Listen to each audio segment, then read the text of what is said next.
Let's do it. All right.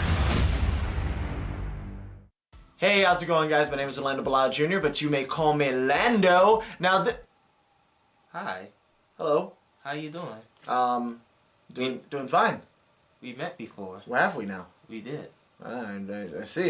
Yeah. You're tickling my hand there. Oh, I like it. Oh, yeah. Yeah, in case you guys are wondering, you know, if you guys saw our video that I did where we talked about The Room, this guy was in it. Who was this guy again? Hi, I'm Lauren. I'm also, do a bunch of things on YouTube and other platforms that I cannot discuss because it's secretly.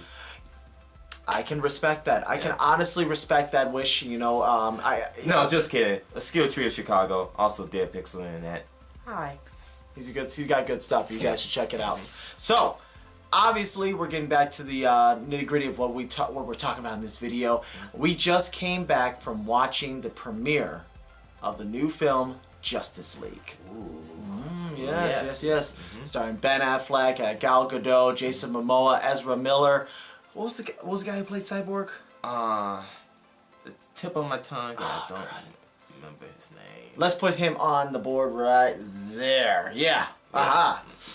Good now job. We know. Teamwork. Okay, good. Yeah. Woo, glad we dodged that bullet. Yeah. So we watched it, you know, obviously, as we all know, it was directed by Zack Snyder, but unfortunately due to circumstances with his family, obviously we know about his unfortunate daughter's suicide. He had to leave during production. And of course, Joss Whedon, the original director of The Avengers 1 and 2, decided to take over. There have been a lot of reshoots and all that other stuff. So, I don't know. I mean, this is going to be a different type of idea that we normally do. Normally, there's not going to be a lot of jump cuts in this particular one, being as how I'm going to be interacting with my good friend Lauren here. Yeah. So we're just going to go cold turkey on what the hell we thought about this movie. My thoughts, I have to honestly say, the movie was different from Batman v Superman. When I saw Batman v Superman with Ben Affleck, I saw a dark, gritty character with a very moody, broody attitude. Wait. So you saw it with Ben Affleck? Yes, I saw it with him. Oh, okay. I didn't see him. I saw it with him. We had popcorn. Okay. Shared it together, touched hands. What kind of popcorn? Oh, that's not important. I don't know. I thought that he was, in this version, just a little too campy.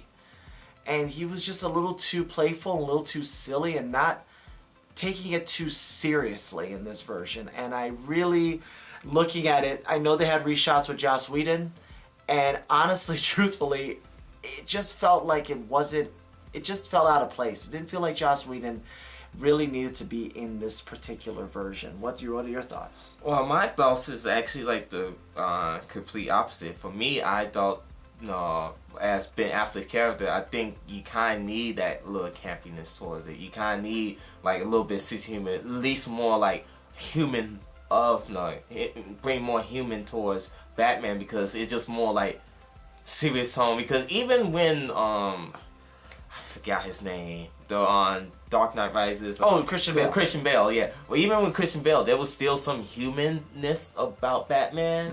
And like when you see Affleck or Batfleck do Batman, it was more like as a Dark Avenger, more like, well, is he really human? Does he even have emotion? Because the only emotion he has just showing it was just more anger, not more like, all these different highs and lows. At least here it's more like he has a serious side, he has a funny side, it was more melancholy, so it's more like up and down, but yet it shows like different ranges of different emotions at least. I think that would look great in a standalone film, but being as how it's the Justice League, there should be other characters to help compensate for that, like Ezra Miller as the Flash. He was the goofy character, he was clumsy, he was very novice in what's going on. That to me would be the one to balance out in the comedy, but to give Batman more different range of emotions when the other characters could play with that, it just kind of throws itself off. And if you ask me, maybe in a standalone Batman movie that would have worked. But in this one, where you're crossing over all these characters, which really wasn't much of a crossover scene. It was more like, hey, Wonder Woman came back. Awesome. Yeah. And we got Flash. Hooray. Yay. We got Cyborg. Yeah. Wow. Okay, and we got Aquaman.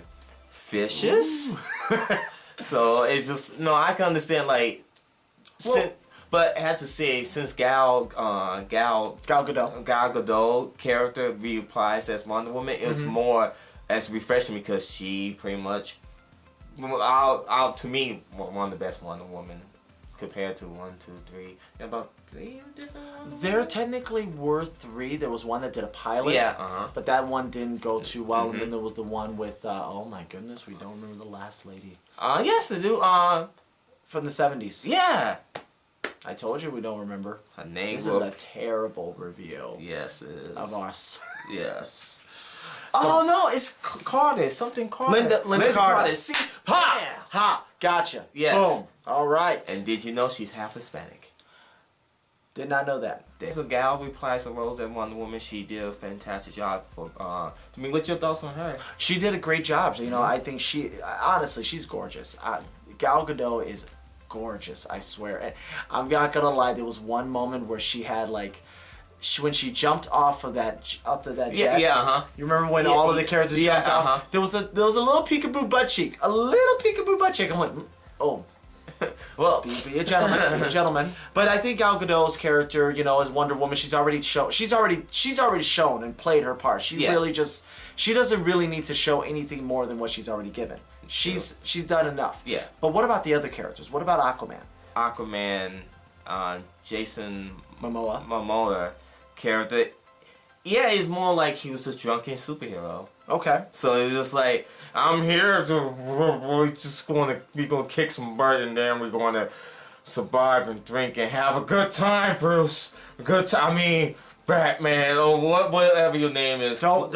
It's okay. It's okay. They don't know. They're Scandinavian. Yeah, whatever, man. I don't know that, man. He did all right. I would say more like.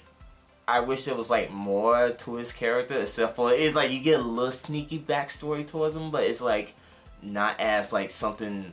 It feel like they kind of cut some of that stuff out, like on the final production of it. I think that, you know, as Jason Momoa, I give respect to the actor himself. I really think he put in a lot of heart into this film. And I got to give Zack Snyder credit. He really likes to find the small-time actors and give them a big chance to really shine. When you say he's a small-time actor, he did Game of Thrones. True, but I mean, I really think he could have done, you know, I think he had the opportunity to do more than just that. That's what I mean to say. You know, Gal Gadot almost quit acting entirely had it not been for Zack Snyder. The cast from the Watchmen movies. I mean, for the Watchmen movie, rather. Yeah, there's a few other people from Watchmen is in this movie, so. But there's, you know, those actors were small time. They're not big time A-movie actors, and that's what I got to give respect to Zack Snyder, giving other actors that aren't A-list movie actors an opportunity to shine. And he does that, and he's really, you know, he gives that with Jason Momoa, and I think he really put a lot of heart and effort into it. But the script that's written for him, he just looks like, to me, he reminds me of a California surfer. What's up, bro? Like I say, drunken superhero. What's up, bro? We going party, man. Go find some women, man. Yeah. And who's that robot? See, I would say the most strong way character, even though he had a big part of the movie, was Cyborg. Yes. I think Cyborg's role was very minimal, very small, and it could have been a lot more. Yeah, I agree. Even though he was a big piece in this movie and was just like, okay, and just like, he was just a background character. Yeah, I didn't feel like they really gave him enough character development. They tried to give him a background, but not enough character. And I think that's where he faltered. I really do believe that. I'm with you on that guy. But as far as the Flash is concerned, Flash just kind of was the best character. And you know what? That's a character that I think Ezra Miller really took advantage of and had fun with, because this was a role that, you know, if you want to be goofy, you want to be clumsy, this is the character to be. He took advantage of that, and I really think that when they wrote this, they really wanted to make Flash in that manner. They really wanted to throw that in there and make him look. Because you could tell like, he's not really like he's a hero but not really a hero. He's like steps of becoming. It's like kind of remind you of like Spider-Man, like Homecoming, like Peter Parker's like steps of becoming a hero, but he still's like he's still like a hero for beginners. Right. So he's like still doing like baby steps. Still trying to understand how things are worked out. Exactly. And now for the one that, you know, Superman. Yeah, he put an S on your chest. No, I actually put like a bad symbol, but that's But, another well, story. Henry Cavill? Yeah, Cavill. There you Cavill? go. Yeah, Cavill. Cavill? I'm not too sure, but the thing is that with Superman, first off, the CGI of the mustache off. You could tell. Clear as day. So this is pretty much first scene, and this is like kind of like a flashback, and the CGI for it was pretty shoddy. Yeah, you could see his teeth was the color and shading was completely off from all the other stuff. You could just see it just didn't balance out.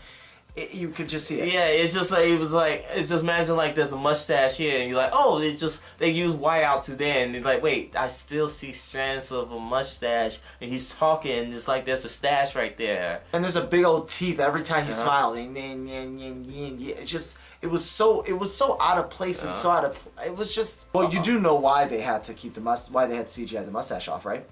No, He's another part, right? He's doing Mission Impossible 6. Oh. So Paramount said you're contractually obligated to keep that mustache, even if you have to do reshoots. So it's like shit. Okay, we're just gonna have to.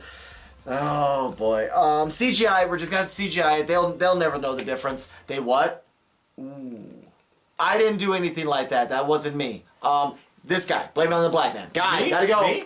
See, the light got in my eye, so I thought it was all. A likely story. Just admit it. Just admit it. You need new glasses. You know what? No. See, the thing was these glasses are fake. Oh I my can god. actually see. So that's the truth. These things are as fake as that mustache scene. There's some spots where the CGI was pretty a little bit like sketchy to me. I still think that whole battle scene, like even if they feature on the trailers when you see like Aquaman just flying through the air, then Cyborg just catching him, just like I thought they would clean that up towards like the release, but you can clearly tell like it just seemed like they just like I'll go take Batman here, I'll go take this car, they just go there you go, glue it together. I'll go toss you down. Here you go. And just like okay. It just did not look as well as it should have. You can leave Batman down. Batman stays here. Yeah. I just well let's look more on to the what we got the characters. What about like was there anything the villain? Yeah, the villain, Steppenwolf. Why are they throwing away villain? Yeah. He was not that like all the trailers, they didn't show anything about him at all. And now I was wondering, I'm just like, okay, maybe it's like Doomsday or someone like that. I thought it was gonna be Darkseid. Return Doomsday, Darkseid. No, Steppenwolf, and you'd be like, who's Steppenwolf? The Greek play. I think it was about the Greek play back in high school. Steppenwolf, yes, Steppenwolf, the theater company, based in Chicago. Steppenwolf. But the villain, he has an axe. Just an axe and horns. You see he's not Ares? No, Ares was in the other one. Ares was in Wonder Woman. He was a bootleg Ares clone. I just thought that he was okay, for one thing, he might be a memorable villain because of the fact that we know his name. We know his name. People said his name, Steppenwolf. It's an easy name to remember. But as a villain, yeah, I think the problem is that he doesn't work on his own. He works for someone. Yeah. And that's the thing about these villains, is that they work for someone. I know we're going off kilter, but with Hela from Thor Ragnarok, she was her own woman. Yeah. She did her own thing. She wasn't working for anyone. She did her own thing. Go with Steppenwolf, he worked for someone. He was doing a job, if you will. He wasn't his own main character. Yeah. And, it was kind of a little like, what's the word? A little shoddy at the very end that he got defeated by his own minions. Spoiler alert. Spoiler. Oh no, they got to. No, I'm going to escape. Yeah. Also, he got getting his ass kicked by Superman, who barely did much to kick his ass. Spoiler alert: Superman returns. Yes. That's a movie. Yeah, because we never knew that. Like there was any pictures or anything along those lines. Pictures of Superman along with the Justice League. Go on. Yeah.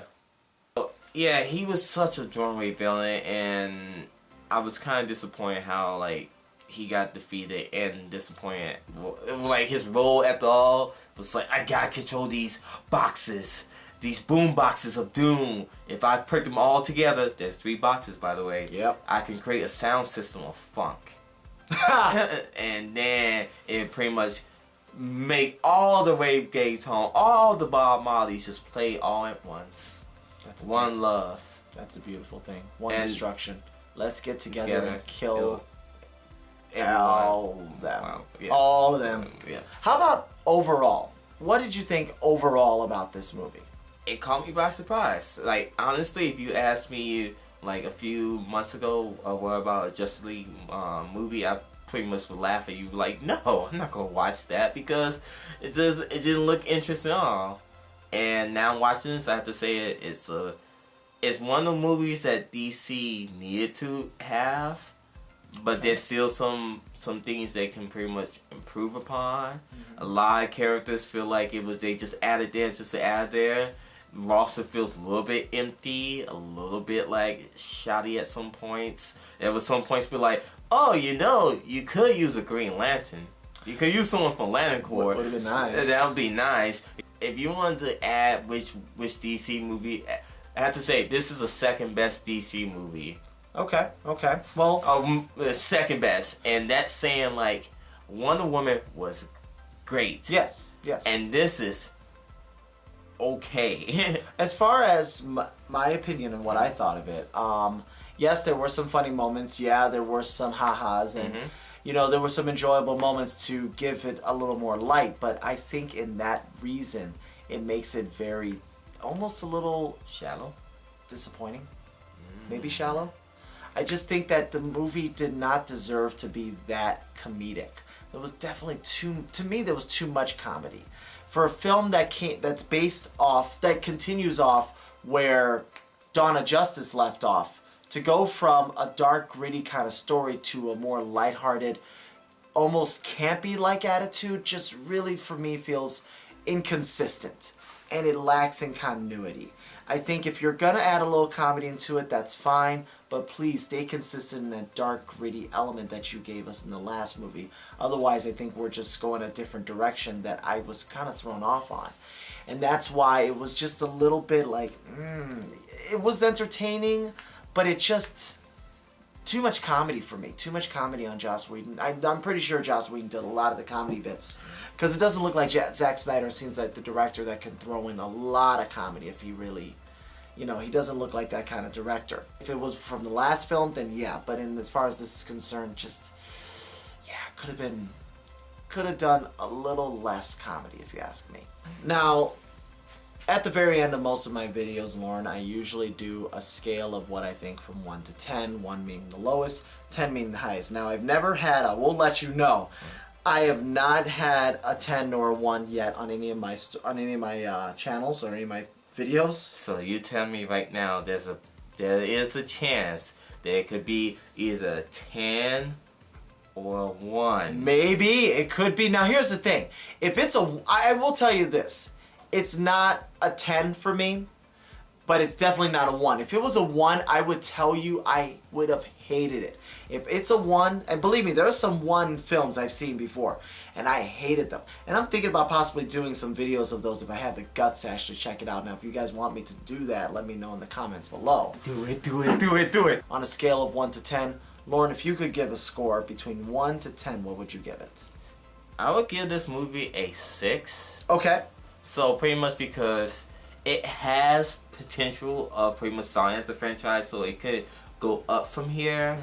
But like as a throwaway villain, as like shoddy CGI and very lack of character development, because we know about Bruce Wayne, we know about like Wonder Woman, we know about Superman, but like all the other side characters like the Flash, Cyborg, barely much to about Aquaman.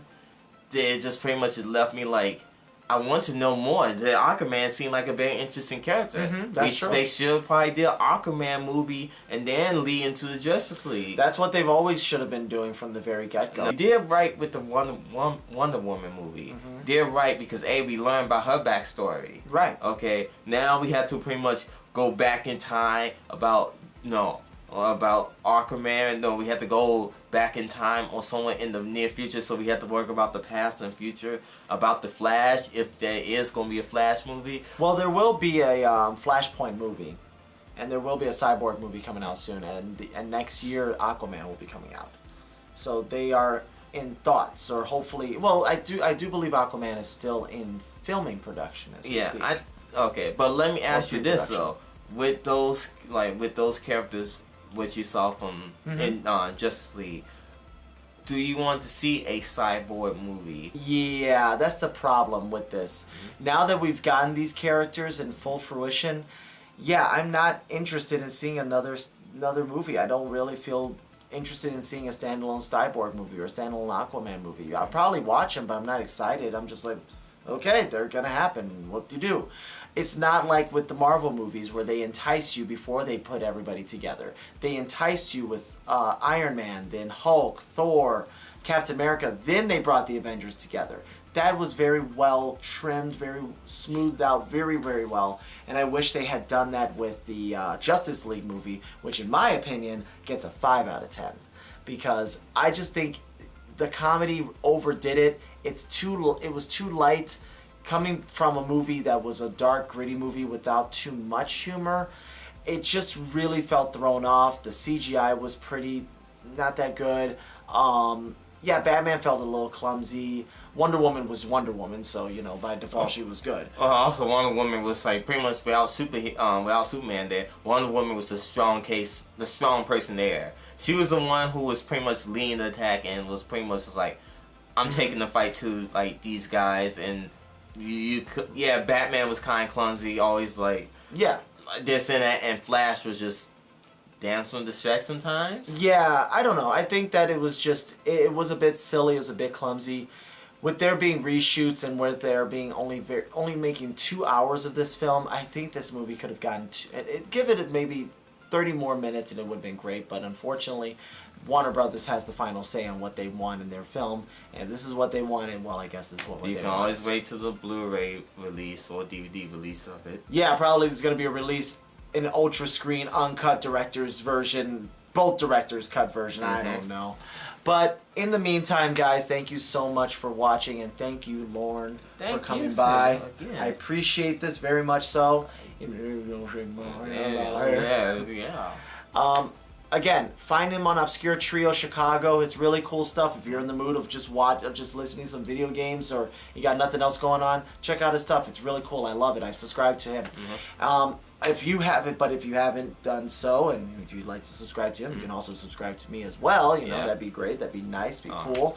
And if you haven't done so, follow me on Facebook at Orlando Bilal Jr. and on Instagram at You May Call Me Lando. Lauren, is there any place we can follow you besides Obscure Trio? You can follow me on my Instagram on BrokenHexagram. I usually take pictures of food or random things I see that's fun or intriguing to myself. Also, I have a Twitter, so Twitter is twitter.com/BrokenHexagram. Also, I do a podcast every week with my partner in crime, Joe. Not me. No. He's another partner in crime. I'm the substitute teacher. Yeah. I do a podcast with my friend Joseph each and every week. The Dear Pixel Internet, so you can find that on iTunes or Stitcher Radio or any podcast application. You can find that. All right, awesome. Well, thank you, Lauren, so much for coming by. I appreciate you taking the time. He's coming all the way from Chicago to come visit and everything. Yeah. He's a good friend. I've known him for years, and I'm glad to still be friends with him. And I hope we can do this sometime again soon. Oh, for sure. Thanks for inviting me over, My pleasure. Thank you for stopping by. Guys, thank you so much for watching. More content to come. Again, thank you. I will see you guys next time. And as always, rock on. Bye. Go away. Ah!